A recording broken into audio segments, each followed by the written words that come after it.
Coming in at number 5, Cyclops. I mean, we can't have a giant creature list without including one of the most infamous giants in history, Cyclops. Hailing from Greek mythology and then later Roman mythology, the Cyclops were giant one-eyed creatures who can be distinguished in 3 groups. In Hesiod's Theogony, they are the brothers Brontes, Steropus, and Argus, I think, who provided Zeus with his weapon, the Thunderbolt. In Homer's Odyssey, they are an uncivilized group of shepherds, the brethren of Polyphemus encountered by Odysseus. Cyclopses were also famous as the builders of the Cyclopean walls of Mycenae and Tyrannus. For the sake of avoiding confusion, let's focus our attention to the Homeric Cyclopses. In an episode of Homer's Odyssey, the hero Odysseus encounters the Cyclops Polyphemus, the son of Poseidon, a one-eyed man-eating giant who lives with his fellow Cyclopses in a distant land.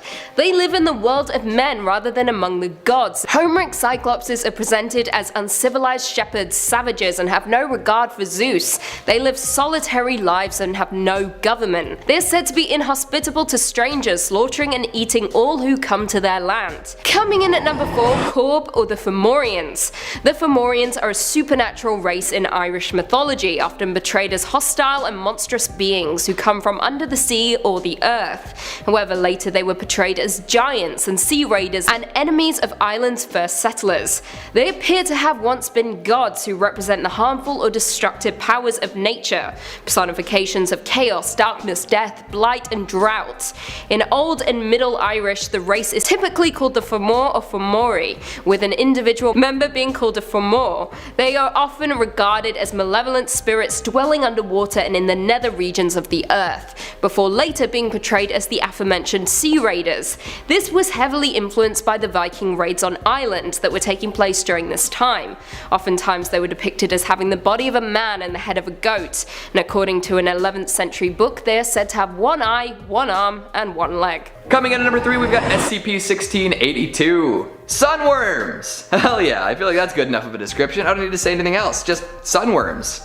Okay, I guess I should explain the whole thing. See, these are large, segmented, worm-like entities that exist in the sun. The good folks over at the Foundation have estimated that the one that we've designated 1682 is over 28,000 kilometers long. It appears to dive and loop for long periods of time, often roaming the surface of the photosphere for 3 to 4 months before diving down and disappearing for 4 to 8 months. The people investigating it believed it to be a permanent fixture at that point, but one day it up and fired its way across the galaxy. It emerged from the photosphere at a speed of 1045.5 kilometers per second and was last sighted passing Pluto. Now, get this. Some folks are calling it a solar tapeworm. That's right, it lives in the bowels of the sun until it's sapped enough energy and then heads off on its merry way. It's an image I didn't need. Coming in at number 2, we've got SCP-2859. This one literally mirrors an entire quadrant of the solar system, so if that's not big, I don't know what to tell you.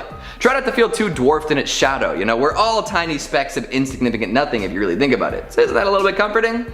No? Not to you? Okay, well, on with the explanation anyway. It will manifest in enclosed, unused space, eventually breaching the object encapsulating it. Expeditions inside have shown that celestial objects do indeed exist within it in the precise locations that they would be otherwise. It also tends to pull anything that makes contact with its threshold in.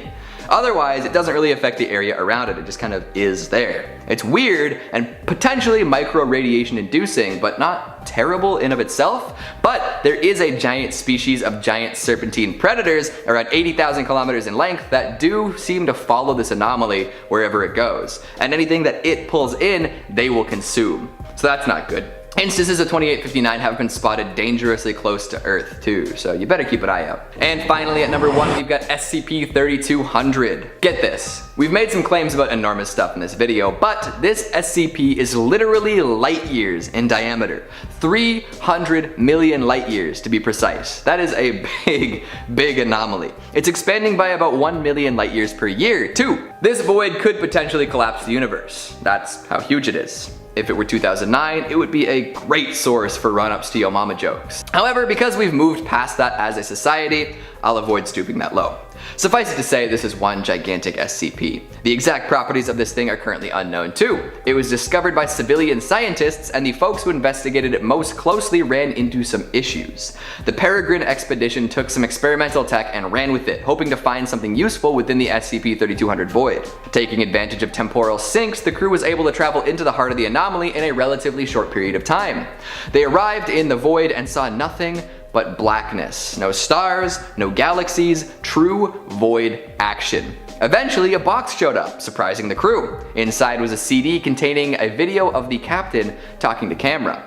He claimed they'd been trying to slow the anomaly's growth to little success, which disturbed the crew. Over time, reality began to act different, and even more different than they expected going in. They also managed to amass quite the collection of footage of the captain speaking about the anomaly.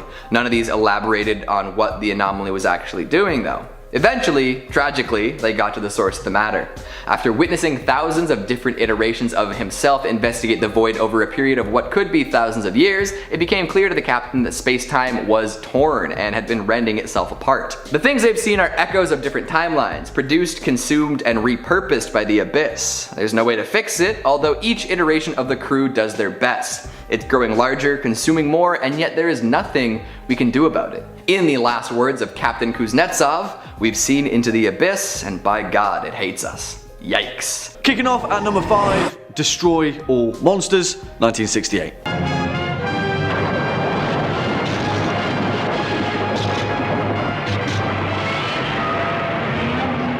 Alright, probably the best place to start if you're not sure what kaiju cinema is by ramming together pretty much every single kaiju ever and making them throw down in a titanic battle to the death. And I mean, it's probably important to note that this movie features perhaps the most kaiju in any giant monster movie ever. We're talking Godzilla, Mothra, Rodan, King Ghidorah, Anguirus, Manila.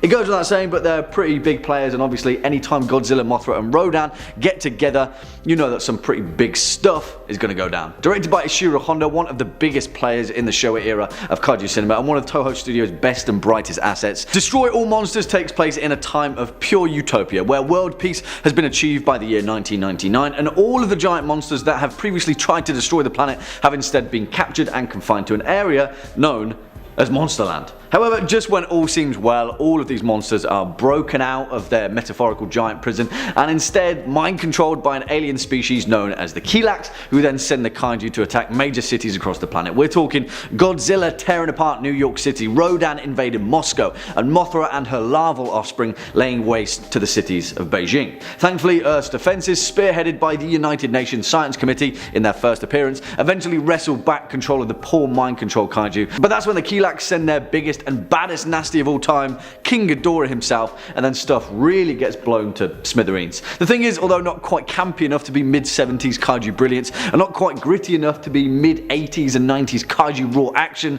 Destroy All Monsters sits somewhere between the two, and yet, most importantly, it's just pure fun. Destroy All Monsters is insane, and it's a time where Toho Studios figured, what the heck, we've got all of these monsters, we may as well put them through their paces. Although not a highlight of kaiju history in any way, it sets the precedent for many more to come. Swinging in at number 4, Giant Monsters All Out Attack, 2001.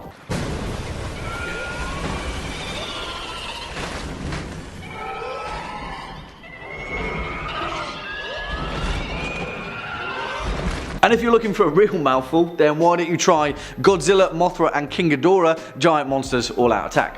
Yeah, because who cares about film titles anymore, right? Thankfully for us though, although colloquially dubbed GMK by kaiju monster movie fans, 2001's Giant Monsters All Out Attack is perhaps one of the most accessible kaiju movies ever made. The thing is, whilst it certainly embraces the unabashed cheesiness that earlier Showa era and Heisei era kaiju movies were so famed for, this one was made during the short period known as the Millennium era. And strangely enough, much like the zeitgeist captured in that period of cinema, GMK is surprisingly dark. For a kaiju movie, it's gritty as all hell, and although not perfect in any sense, there are moments in this movie that really turn the franchise on its head. And to address the kaiju elephant in the room, yes, Giant Monsters All Out Attack is hated by certain portions of the fanbase, given the fact that King Ghidorah, the ultimate adversary of all time, is instead the good guy in this story. And that means only one thing: our beloved Godzilla is the villain.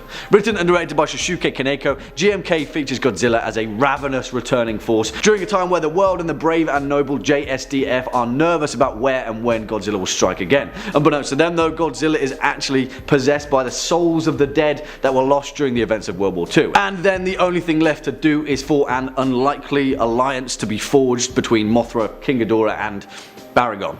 Although the themes aren't always clear in this movie, and although they miss more often than they hit, GMK is one of the most complete giant monster movies of recent times. Although the unconventional Godzilla is kind of a hated theme, start to finish GMK is entertaining, and that's the most important thing. Number 3. Rhan Tegoth. From Lovecraft's The Horror in the Museum, Rhan Tegoth is the great old one of hibernation, immortality, and ruin. Ancient texts agree that when Rhan Tegoth awakens, the end of times shall be upon us. 3 million years ago, during the Pliocene epoch, it inhabited an era of Alaska before going into a hibernation-like trance. He was the last god to sleep and probably meant to be the first to wake. The god is shaped like an enormous insect, kind of like an aquatic arthropod with a barrel-shaped trunk with 6 appendages all ending in claw-like pincers. Subtle. He has a circular head covered with hair-like filaments or feelers, tentacle probes, and 3 small eyes. He weighs 20,000 pounds at 10 feet with legs more than 20 feet long. The story follows the relationship of Stephen Jones and George Rogers, the owner of a wax museum specializing in the grotesque, and a weary guest. Jones mocks Rogers, then comes to suspect that he is demented and obsessed with these stories of rites and sacrifices to this nameless ancient god. Jones stays the night at the museum where he's attacked by the host and then sacrificed to Rhan Tegoth, resulting in more statues within the museum. Terrifying. Rhan Tegoth influences human minds and compels them to perform increasingly violent sacrifices in front of him. Sometimes humans have been known to temporarily awake Rhan Tegoth from hibernation with certain chance, but always end up being devoured by the beast. Hey, we better pray that this LiDAR technology really doesn't get going. They eventually scan Antarctica and the Arctic under all that ice and snow? Who knows what we're gonna find sleeping down there. Number 2. Yig. The story of Yig begins long before this story was written. Yig, the father of serpents, is a semi-anthropomorphic great old one, that's a mouthful, who was worshipped as a god in Central America and the southern United States. From Guatemala to Oklahoma, Yig is seen as the ancestor of the almighty Quetzalcoatl and Kukulkan of the Aztecs in central Mexico. And now, the story. In 1889, upon arriving in Oklahoma, a couple learn about a local legend surrounding a snake god called Yig, which takes vengeance on anyone who kills a serpent by either killing them or turning them into a half-snake monster in replace of the deceased. Eye for an eye. The husband of the researchers has an intense fear of snakes, and his wife, knowing this, kills a nest of rattlesnakes at one of their campsites. It's a great way to summon this guy. Yig is human size, hairless, and around the shoulders is speckled and brownish with a snake skin. His head is flat like an amphibian with piercing cold black eyes. Unlike most of the great old ones, Yig is seen as rarely malicious, and although he enters a feeding frenzy from August to October, the Pawnee, Wichita, and Caddo of Oklahoma drum constantly during those months to drive him away. The husband is horrified by the thought that Yig is going to take vengeance and insists on practicing the rituals from the First Nations people to keep Yig away. During the middle of the night, in fear, the woman kills her own husband in the dark, paranoid, thinking he's the monster. She's then taken to an asylum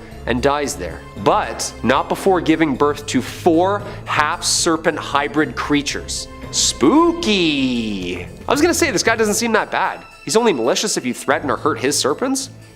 Kind of resembles Charizard a little bit. I mean, the Medusa children, very horrifying, but other than that, he's not a bad guy. And coming in at the number 1 spot, Cthulhu. This number 1 spot goes to who I think is the most terrifying. Not only is she younger and stronger than the king of all kings of monsters, she's known as the Kraken, or the Secret One. She is the spawn offspring of Cthulhu and Idia. She's kind of like the biggest deal. She's the daughter of Cthulhu and is essential to his great plan for the entire universe, as should he somehow die, Cthulhu will give birth to him once again while assuming her father's role as the Great One. As such, she is guarded by the Deep Ones below the ocean in what might be assumed to be the ancient city of Relay. She was first born from the star Zoth, but landed in Earth's oceans atop her father when they crashed here. Also called the Secret One because the cult tried to hide all information about the goddess, most famously by defacing the columns of Geth, as her legend was recorded steadily in Greek myths such as Scylla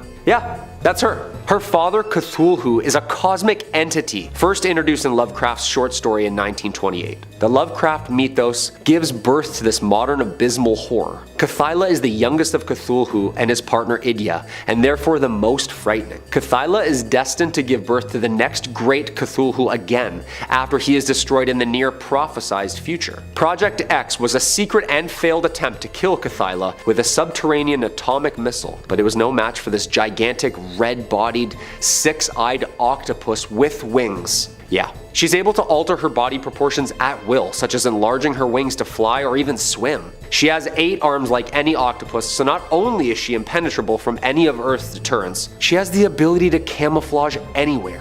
See what I mean? She's literally the scariest. Kicking off at number 5, Them, 1954.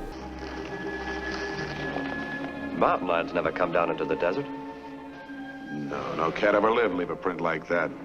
Maybe something was set down there. Alright guys, a lot of you folks called for some classic black and white style monster movies, and yet I held off including the more iconic of them, given the fact that, yeah, no matter how much you like to argue against it, they're still pretty damn dated. However, one of those movies may well be impervious to the sands of time, and of course it would feature an equally impervious creature as its titular monstrosity. Them, a movie about giant radioactive ants, released way back when in 1954. And yet, despite its initial premise promising some unabashed cheese of the 50s variety, surprisingly this movie holds up phenomenally well. Particularly in its opening scene, which from a horror perspective was actually way ahead of its time. The sad truth is though, from our high and mighty tower of 2019, when we look back at black and white cinema, they have to work extra hard for them to stand the test of time. Granted, movies like Psycho, 1933's King Kong and the original Godzilla are iconic in their own right, but still, the truth remains the same. To be good, you gotta be the best. Directed by Gordon Douglas with a story from George Worthing Yates, Them tells the tale of 2 New Mexico police officers, Sergeant Ben Peterson, played by James Whitmore, who in his later life would go on to play Brooks from The Shawshank Redemption, alongside Trooper Ed Blackburn, as they discover a young girl distraught, wandering the desert in a strange, almost catatonic state. They take her to a nearby trailer set up by her family who were vacationing there, only to find that he's been mysteriously and savagely attacked by a strange, almost impossibly large creature. Well, what ensues is a classic cat and mouse pursuit of 2 intrigued police officers following in the wake of this destruction, and whilst anything else would be spoilers, when this movie gets going, it actually really gets going because, well, giant radioactive ants. That's why. That's all I'm saying. Despite that though, for a movie that during its time would have relied on being a quick cash grab, instead, Them actually takes its time in portraying an incredibly compelling narrative. For storyline and performance alone, this movie is worth a watch, and yes, whilst the effects may be dated, the bones of this movie are giant monster cinema 101. Swinging in at number 4,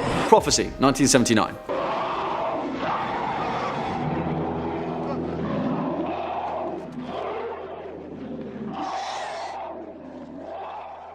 And if you thought Annihilation was cool for featuring some mutated Ursine, think again, because 1979's Prophecy was doing it before it was even cool. And that's the point of this movie actually, because still 1979's Prophecy gets so trashed by critics that it's hard to see the mutated leaves for the trees. You see, as a creature feature, Prophecy is like playing a feral druid in an RPG. There's more metamorphoses than you can shake a branch at, but as a giant monster movie, this movie relies on a hodgepodge of all of those creatures into one giant pile of vile, mutagenic flesh. Sounds gross? Well yeah, that's because it is, and Prophecy loses quite a bit of its sheen down to the fact that the practical effects aren't exactly the greatest in this movie, especially when you understand the choices that this movie made in watering them down, but still, there's something quite charming about Prophecy that makes it worth its salt, and most importantly, like all worthy monster movies, this one has a message. Written by David Saltzer and directed by John Frankenheimer, the brilliant yet troubled director responsible for 1962's Birdman of Alcatraz, amongst many others, Prophecy was the first flagship title of the so-called Hollywood North, a business move in the late 70s intended to give a facelift for cinema in Canada. And what better way to do that than to create a story about a giant, vengeful forest spirit hell-bent on destroying a paper mill in the woodland of North America. I mean, yeah, it is set in Maine, but still,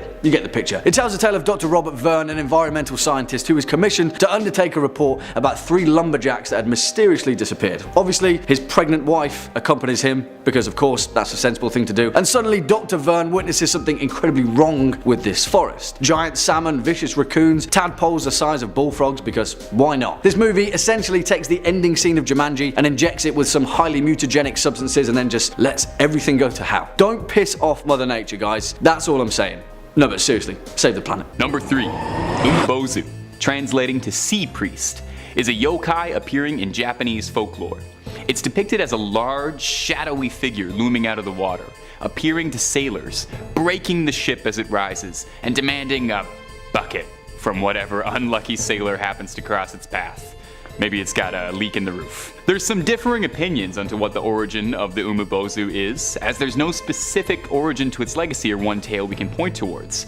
But it's generally agreed that the origin is that they are the spirits of priests who were thrown into the ocean by villagers for one reason or another, and because these priests have had nowhere to lay their bodies to rest, their spirits inhabit the ocean and take the form of a dark specter, haunting and taking retribution on unfortunate souls in the waters.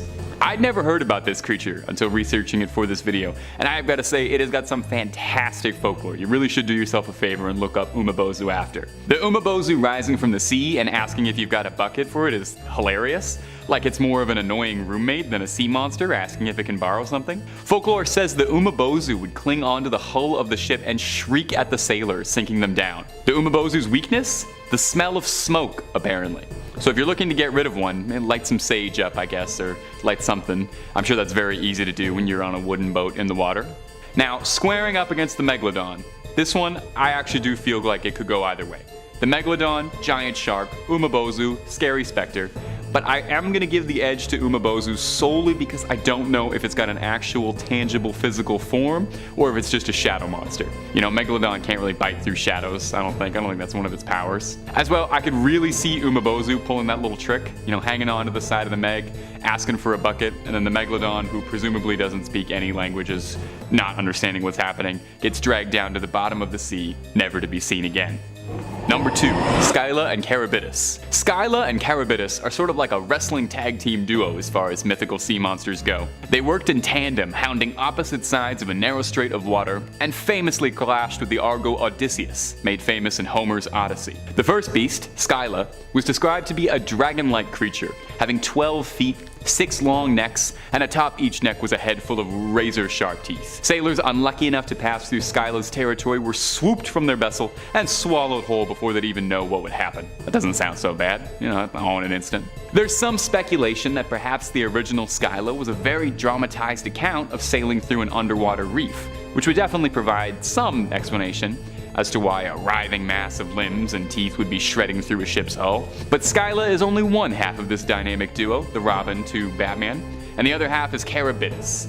Charybois is a little harder to describe, as it has no agreed appearance. In the original myth, the Odyssey, Charybois presents itself as a whirlpool, savagely swirling around, creating the tides and pulling passing ships into their doom. Maybe it's just a little camera shy, and it lets its more handsome sibling take a lot of the front-facing business. However, of the two, it could be argued that Charybois was the more dangerous of the two, as during the Odyssey, Odysseus chose to sail his ship closer to Scylla than Charybois, figuring that it was wiser to lose 6 men to lose the entire ship.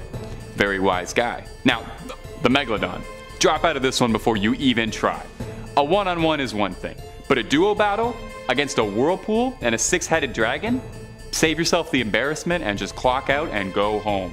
Number 1, Jormungandr. Jormungandr is another old Nordic sea legend, also known as the Midgard serpent or the world serpent, and is a serpent so large that its tail would surround the circumference of the earth and all its oceans and loop back around onto itself inside its mouth, creating an Ouroboros. This impressive girth is where the creature gets its name, World Serpent. Jormungandr's also had a bit of a star-studded run in pop culture, appearing in Marvel Comics and most recently the new God of War, based around Nordic legends. Jormungandr is fairly central to Nordic mythology, as it was said that when the creature would stop biting its own tail and release it from its jaws, it would be one of the signs of Ragnarok, and the creature would thrash its tail and the seas would rise up and flood Midgard, the Nordic term for their realm. There are several notable myths detailing Thor's many encounters with Jormungandr, and his various attempts to overpower the beast and to slay the mighty serpent, although as the myths go, he was never quite successful. Good for me, because I actually don't think I would do too great in Ragnarok. I'm really not much of a fighter, and I don't think I would do well wrestling any Vikings. It's said that when Ragnarok occurs, Thor will slay the mighty serpent, only to find himself defeated by poison from the creature himself. All of this to say is that as far as sea monsters go, there could not possibly be anyone more powerful in lore than Jormungandr. All this beast has to do to initiate the end of the world is to take its tail out of its mouth. The Megalodon wouldn't be able to challenge this thing. It would literally be over before it began. The Jormungandr opens its mouth to start the duel, and that's it. It's done. Not only is the Megalon done, but everything's done. Seas flooding, fires raining down from the heavens.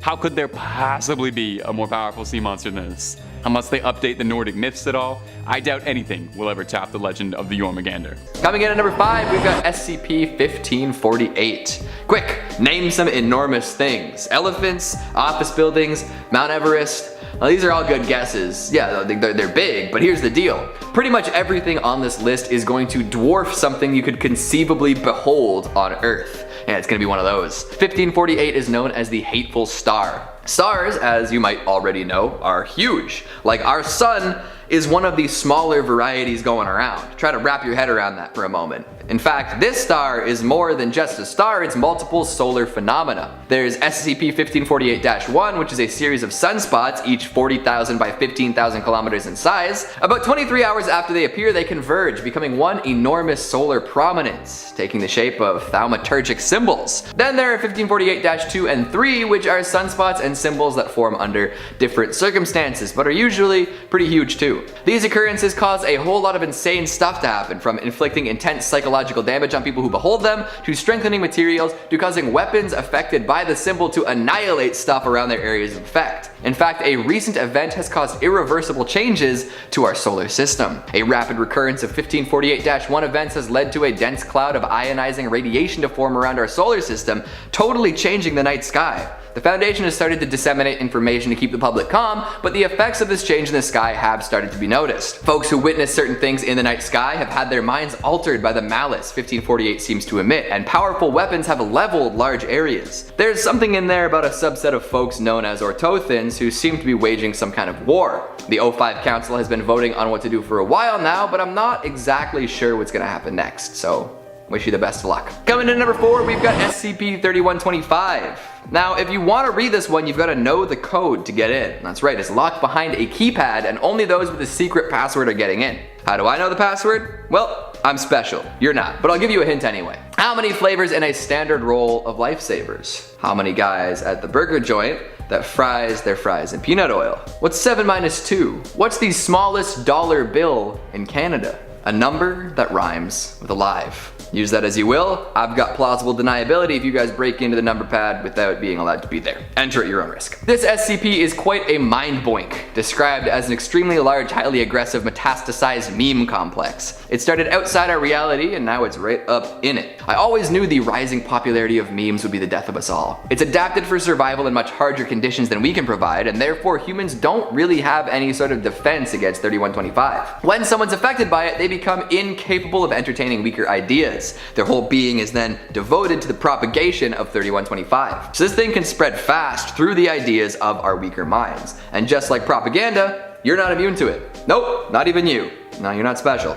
As of right now, it's not entirely present in our reality. If it ever managed to manifest completely, the knowledge of it would spread throughout the world very quickly, likely ending anybody's ability to do anything about it in less than 12 hours. Even now, folks who learn about it end up dead very quickly. The worst part is, most folks who are infected, and therefore are infectious, don't really know it, or they can't conceive of knowing it. Once 3125 makes its way into someone's mind, they forget about it and they don't even notice it. It uses some sort of brain-altering thing to make sure that nobody's aware of it. The way the Foundation describes it is like the stuff mosquitoes use to prevent you from noticing that they're sucking your blood. But instead of your blood, they're like taking over your brain, and it's not itchy, it's just gonna kill you.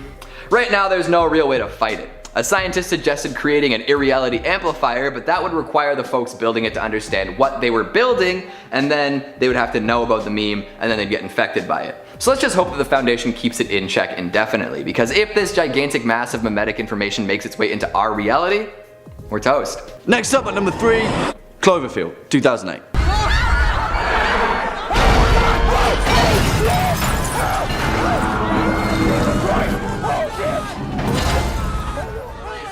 You know what, guys?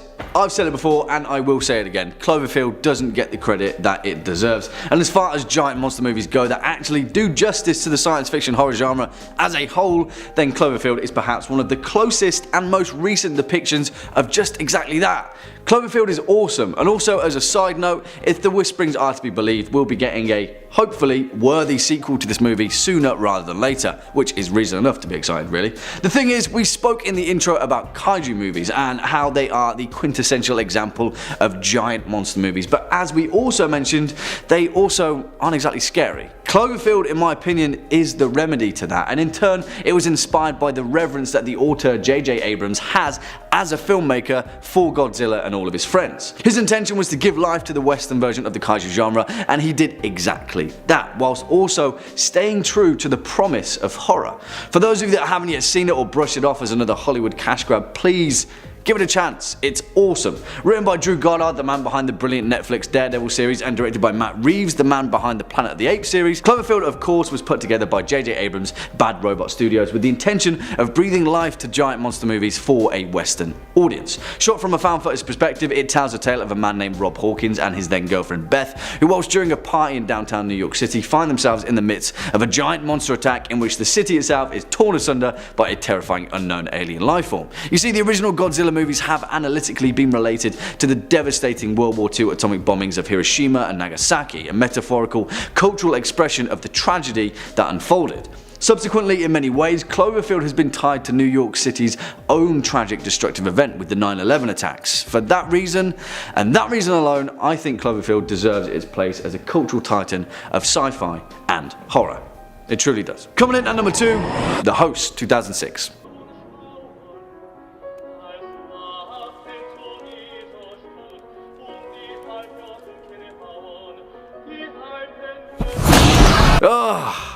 Alright guys, this is where things get difficult, because in many ways, 2006 The Host is perhaps one of the finest monster movies ever made. Period. This movie truly is remarkable, and whilst we've covered it on several occasions in our Korean horror movies list, in relation to monster movies, we really can't let it slip on by like an amphibious radioactive sea creature slipping beneath a sewer.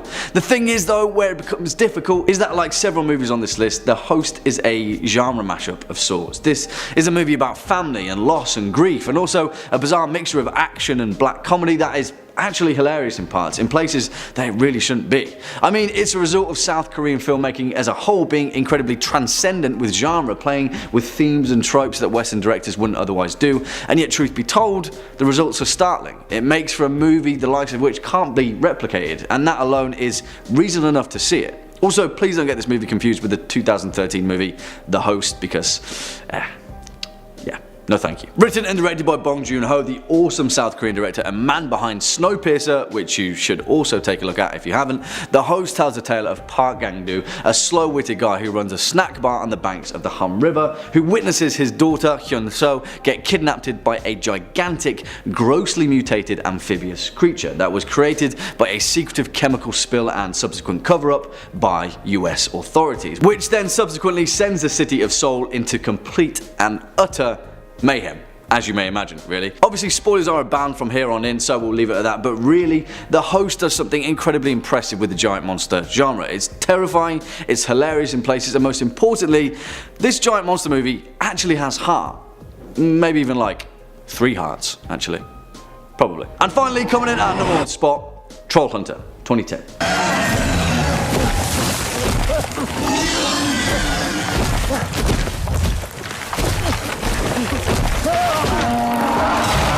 Alright guys, you wanted giant monster movies, you got it. Now, I've certainly ummed and ahed about it, and after lengthy deliberation, I'm fairly certain that this movie delivers everything we've ever wanted when it comes to being awestruck by a species of creature that domineers our very human-sized landscape. Troll Hunter is exactly that. It's smart, it's well executed, and most importantly, this film is gigantic in scale. The thing is, I think quite a lot of people brush this movie off as too ridiculous to ever have been worthwhile, and whilst you may be thinking that the notion of trolls are an overbaked concept in folklore, never mind in horror cinema, the best part of this film is that most importantly, it believes in itself. At not a single point in this movie did I ever stop and think that visual authenticity was important to this film, because it's not. Hey, in some instances the visuals behind this movie aren't exactly great, but you know what supersedes that? the suspension of disbelief.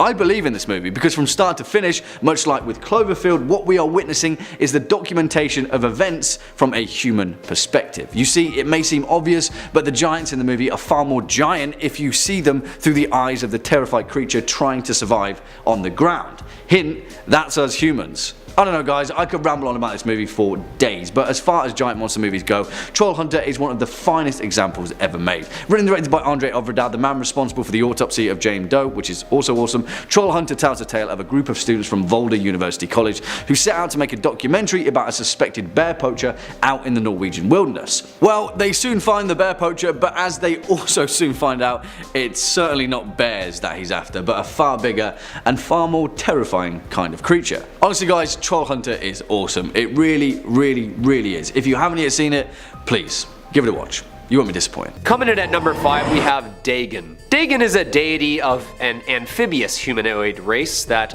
resides in Earth's oceans. He is first introduced in Lovecraft's short story simply titled Dagon, and is mentioned numerous times throughout the Cthulhu mythos universe. Also known as Father Dagon, as he is considered one of the Great Old Ones. The story follows a tortured, lost-at-sea addict who is an escaped prisoner of war from the Germans in the Pacific. He escapes on a lifeboat and drifts aimlessly until he eventually finds himself stranded on a slimy purgatory black island, which is putrid with carcasses of decaying fish, nasty stinky mud, and slimy mold. His theory was that this area was formerly a portion of the ocean floor that had risen to the surface by volcanic activity and tsunami-like waves. Days of walking, he reaches the edge of the canyon, a gigantic white stone, a smooth monolith that's covered in unfamiliar hieroglyphs consisting of fishes, eels, octopuses, crustaceans, whales, crude sculptures of men with webbed hands and webbed feet, flabby lips, glassy bulging eyes.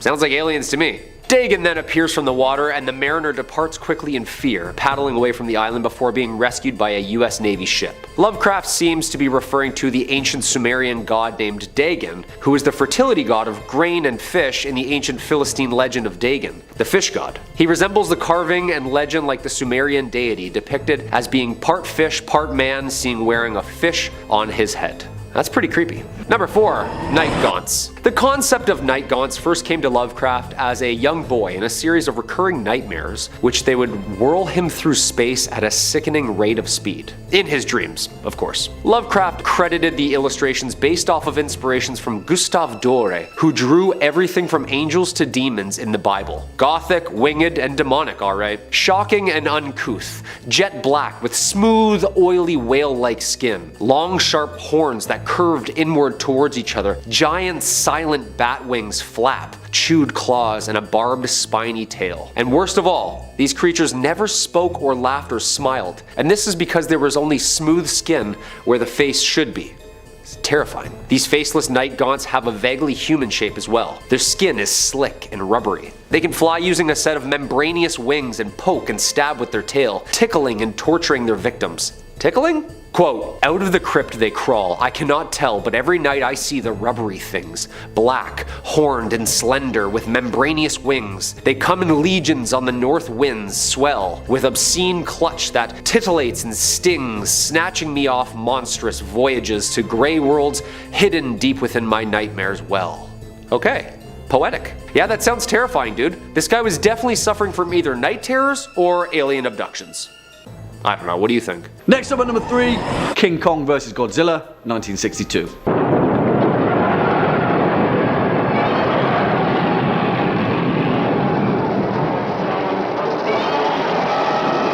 I'll be damned if this isn't one of the finest moments in kaiju cinema of all time. Really, to be a fan of this type of cinema, you have to adhere to a certain set of disbelief. When there's a guy in a lizard suit rolling around a fake background, yeah, sometimes it doesn't always work. And whilst that is certainly the case in 1962 King Kong vs. Godzilla, holy moly, if there aren't some absolutely astounding moments of cinema to be found here. It's crazy because what's so great about this genre is that Toho Studios just didn't care. Not in the sense that they didn't put their heart and soul into these movies, because that's exactly what they did. They just didn't do things by a certain playbook. Hollywood be damned as far as they were concerned, because they wanted to put one guy in a lizard suit and one guy in a gorilla outfit and then make the best damn movie that they could.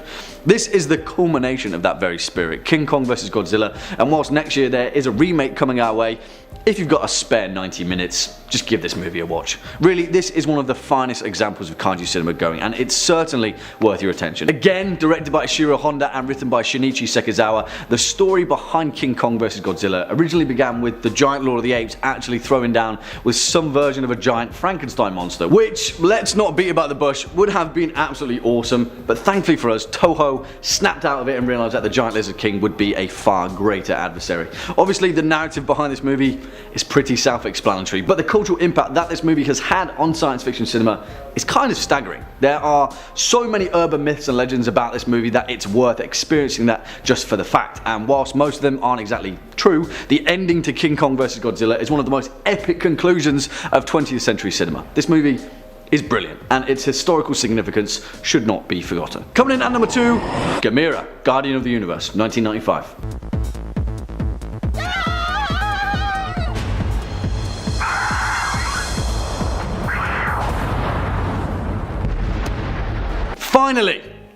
Finally, we have a place to put this movie. And yeah, whatever. This movie isn't scary in the slightest, but my word, if this movie isn't all kinds of marvelous, then I don't know what is. The thing is, we get it. We love Godzilla, we love King Kong, they're the greatest, but until this movie, Gamera was one of the most overlooked kaiju monsters of all time. Put it this way, Guardian of the Universe was both a reboot of the franchise and also the 9th movie featuring the turtle-shelled monster hero. Gamera is persistent, and the payoff, surprisingly, was one of the greatest kaiju movies of all time. Gamera is a kaiju like no other. He's a massive, fire-breathing, prehistoric turtle, and much like his Godzilla brethren, he was mutated via exposure to nuclear weapons. At the start of the kaiju franchise, Gamera was an all-consuming, aggressive force, but slowly, as the franchise evolved, Gamera took a backseat to his other more famous kaiju co-stars, and eventually was forced into a niche, to say the least. You see, eventually Gamera took on a less malevolent force, and instead he became a defender of humanity, particularly human children, and a guardian of our planet against extraterrestrial alien forces. All of this finally culminated in his reinvention of a reinvention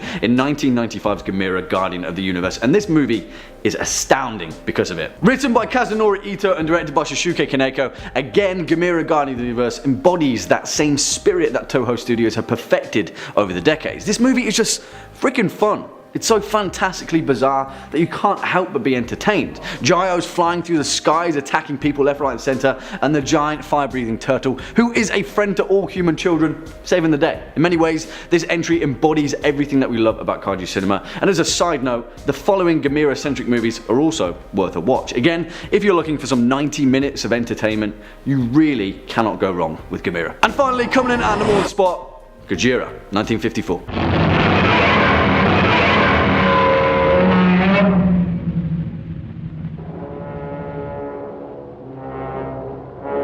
It just has to be, doesn't it? And whilst over here at Top 5 Scary Videos, we do indeed favour doing things a little differently when it comes to picking our particular movie entries, we don't need that here. You see, kaiju monster movies already speak for themselves in that regard, or well, roar for themselves, I guess. And 1954's Gojira, the most important giant monster movie that has ever emerged from Japan, exemplifies that fact entirely. This is the definitive Godzilla movie, and still to this day, over 60 years later, 1954's Gojira is unrivaled. It is astounding how well this movie is held up, and much like some of the suit work seen in King Kong vs Godzilla, some of the scenes that were captured in this movie were hallmark moments in science fiction cinema. Following its release, Ishiro Honda, the man behind 1954's Gojira and one of Toho Studios' most legendary kaiju contributions, said, "If Godzilla had been a dinosaur or some other animal, he would have been killed with just one cannonball. But if he were equal to an atomic bomb, we wouldn't know what to do. So I took the characteristics of an atomic bomb and then applied them to Godzilla."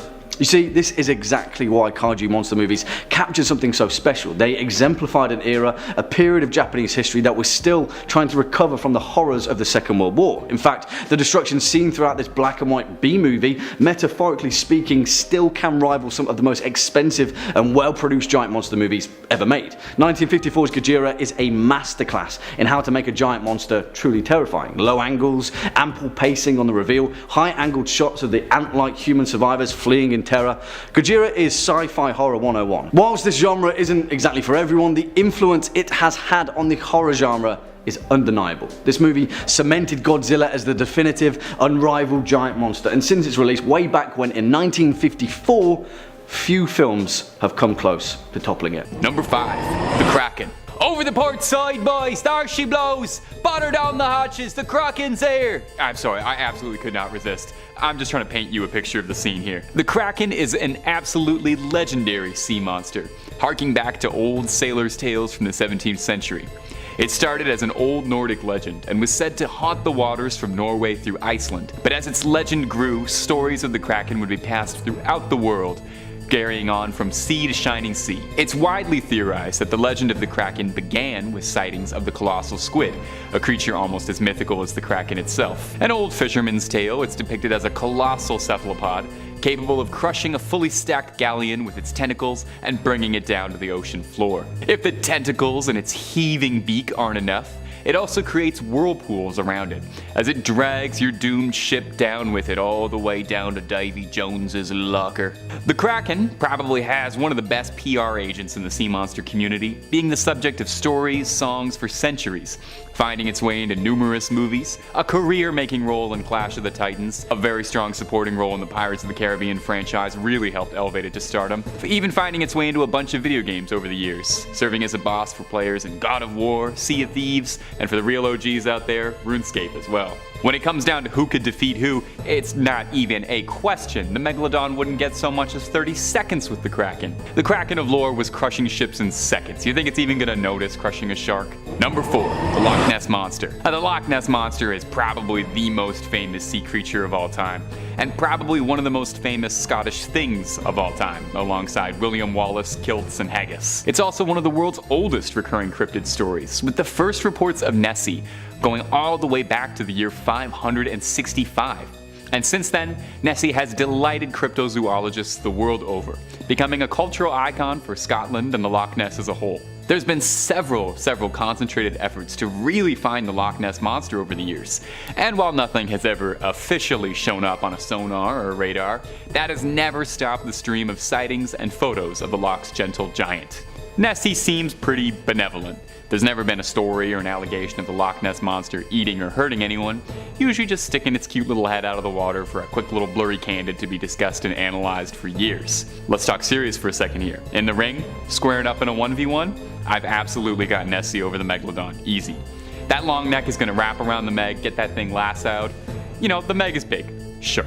But the Loch Ness Monster clearly has some stealth capabilities. I mean, it's been eluding capture for the better part of 1,500 years, so I've got to imagine that Nessie's got to know some pretty good tricks for hiding.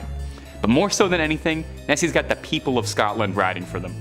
You're not just messing with a sea creature Megalodon, you're messing with a beloved cultural icon. It would be like going to war against raccoons in Toronto. The people just won't stand for it. Next up at number 3, Monsters 2010.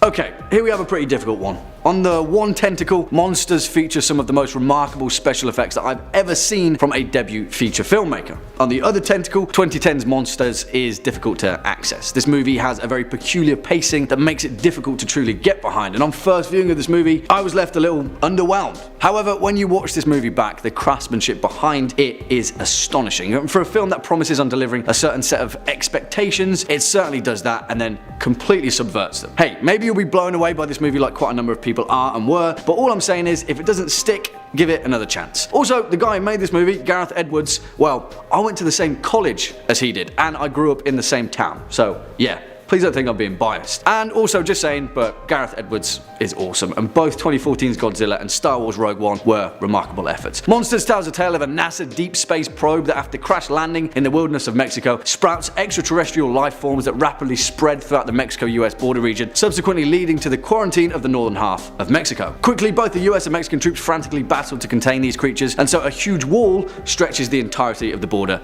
and is quickly assembled. Sound familiar? Yeah, this movie is geopolitical and it pulls no punches in that regard. It's also prophetic, maybe, which is pretty weird to say, but whatever. It stars Scoot McNairy, who is awesome, by the way, as an American photojournalist tasked with finding his boss's daughter, played by Whitney Able, who is stranded in a Mexican hospital in the heartlands of the Ravaged Zone. And that's all I'll say, really, because this movie is a road movie without any roads, just giant tentacular creatures roaming the wasteland. Also, it's important to note that this movie isn't exactly scary, but instead it offers a far more refreshing angle to the giant monster genre, and that alone is worth taking a look at. Coming in at number 2, The Relic, 1997.